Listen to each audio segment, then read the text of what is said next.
Более подробно о деятельности Министерства экономического развития Ингушетии в прямом эфире мы поговорим с Асланом Нальгиевым. Он сейчас в нашей студии. Аслан Суланбекович, ассаламу алейкум. Алейкум ассалам. Приветствую вас в нашей студии. И давайте начнем с реализации национального проекта профильного. В нашей республике по линии Минэкономразвития реализует 3 региональных проекта. Какие успехи в этом направлении? 3 региональных проекта реализуются в рамках национального проекта «Малое и среднее предпринимательство» и поддержка индивидуальной предпринимательской инициативы. Эти 3 проекта – это создание благоприятных условий для осуществления деятельности самозанятыми гражданами, создание условий для благоприятного климата для ведения бизнеса. И комфортное ведение бизнеса, и акселерация субъектов малого и среднего предпринимательства. В реализации этих региональных проектов участвуют помимо Министерства экономического развития подведомственные организации, институты так называемой поддержки. Это бизнес-инкубатор, организация «Мой бизнес», фонд поддержки предпринимательства и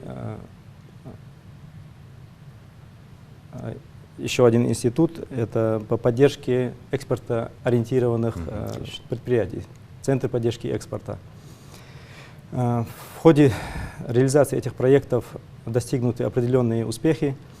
В рамках работы оказано услуг предпринимателям, начинающим предпринимателям, гражданам в количестве 1400 консультаций, семинаров, проводятся форумы.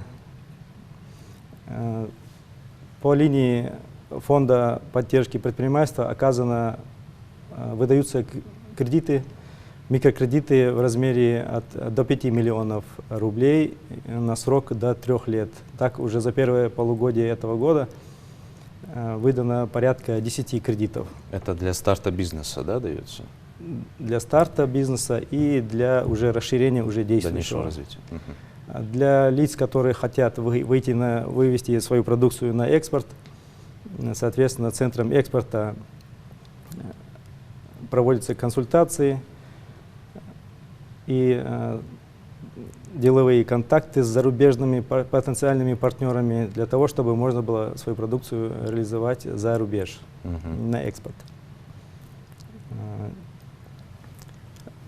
Также для того, чтобы создать максимум благоприятных условий и помогать начинающим бизнесменам, организация «Бизнес-инкубатор» предоставляет при необходимости офисные помещения с техникой, помогает в регистрации предпринимателей, юрлиц, консультирует по вопросам ведения бухгалтерского учета, налогообложения, помогает в составлении бизнес-планов, получении финансирования. То есть полностью сопровождает? Да, полностью сопровождает. От идеи создания бизнеса до вывода на экспорт нашей продукции.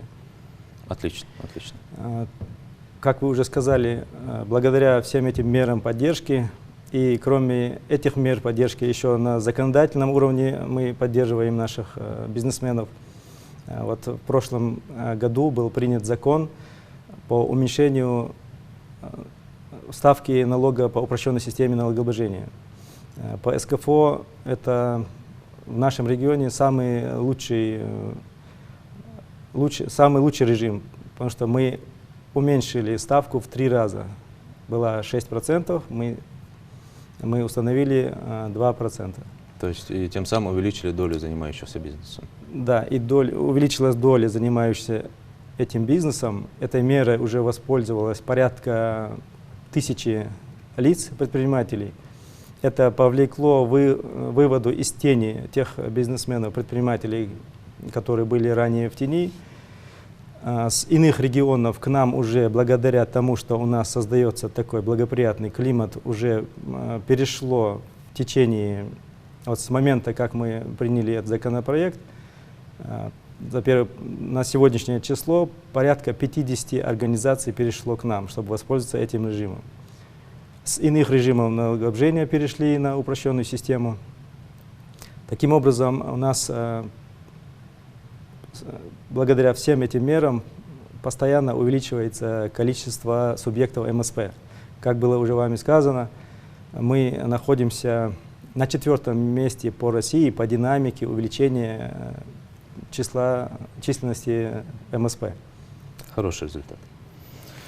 На 113% у нас увеличилось количество юридических лиц зарегистрированных и 108,5% индивидуальных предпринимателей. Аслан Суланбекович, как сегодня региональные власти устраивают работу с инвесторами? В данное время, в этом году, республикой внедряется инвестиционный стандарт, который был разработан Министерством экономического развития Российской Федерации на основе лучших практик работы с инвесторами, который содержит 5 элементов. Это стандарт. Это такие, как инвестиционная декларация, инвестиционный совет, свод инвестиционных правил, инвестиционная карта и агентство развития. Ну, могу коротко, если хотите, рассказать можно по каждому пункту.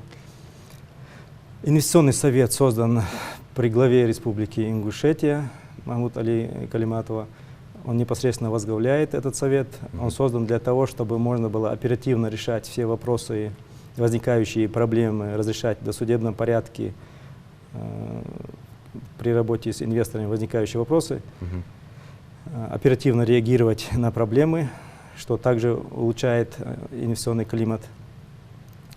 Инвестиционная декларация содержит принципы работы региона с инвесторами, те льготы, которые мы для поддержки инвесторов принимаем на уровне региона. А у нас в данное время действуют такие льготы и преференции, как снижение ставки налога на прибыль для инвесторов на срок окупаемости проекта до 13,5%. В случае, если инвестор арендует имущество, либо земельные участки, принадлежащие региону, ставка арендной платы уменьшается до 95%, как по земельному, по аренде по земле, так и по аренде имущества. Полностью освобождаются от налога на имущество на срок окупаемости проекта. Что касается агентства развития, функции агентства развития возложены на Министерство экономического развития, при котором создано одно окно, то есть чтобы инвестору максимально облегчить и ускорить реализацию своего проекта, он обращается с необходимым перечнем, по перечню документов Министерства экономического развития, как на бумажном, так и в электронной форме он может подать через сайт Минэкономразвития. И, соответственно, мы уже отрабатываем со всеми министерствами, ведомствами все шаги для ускорения и улучшения условий для инвестиционного реализации. климата, в общем. Да. В общем, созданы все самые благоприятные условия для инвестиций. Мы открыты, как говорится. Да. Аслан Суланбекович, на этом все. Благодарю вас за интервью. Спасибо.